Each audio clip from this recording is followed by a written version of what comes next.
এই সেই রাস্তা এবং এই সেই তেঁতুল গাছ।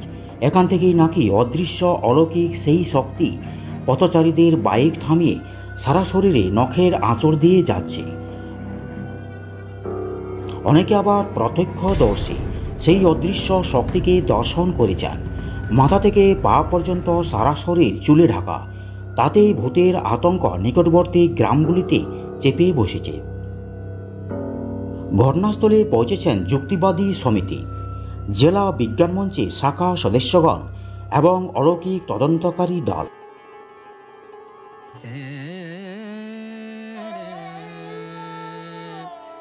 পুরুলিয়া জেলার এই রাস্তা কেশরগড় গ্রাম থেকে রাকাব জঙ্গলের মধ্য দিয়ে অর্জুনজোড়া বাঘাটার এবং তার সংলগ্ন গ্রাম দাপাং সিজু কুদলুং পেরিয়ে সদর শহর পুরুলিয়াতে যুক্ত হয়েছে। রাস্তাটি রাকাব জঙ্গলের মধ্য দিয়ে চলে গেছে।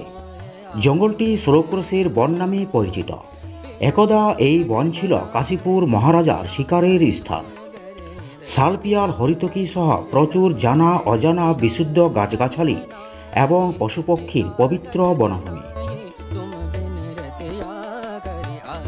সাহিত্যিক বিভূতিভূষণের উপন্যাস পড়তে অভ্যস্ত পাঠকদের কাছে এই জঙ্গল অতি প্রিয় জল। গা ছমছমে ব্যাপারটা এখানে একদমই নেই। রাস্তার মধ্যখানে দেবীমা রাকাববুড়ির মন্দির। কেশরগড়ের মহারাজা নীলমণি সিংদেও কয়েক হাজার সাঁওতাল নিয়ে ব্রিটিশ সরকারকে উৎখাত করার জন্য এই মন্দিরে শপথ গ্রহণ করেছিলেন। প্রাচীন এই বনভূমির প্রকৃতি ঘেরা একমাত্র পথ হল স্থানীয় গ্রামগুলি রুজি রোজগার করার এবং স্কুল কলেজ পড়ুয়া ছেলেমেয়েদের যাতায়াতের একমাত্র পথ। কিন্তু এক মাসেরও বেশি সময় ধরে মানুষের মনে এক ভয়ের উদ্রেক সৃষ্টি করেছে।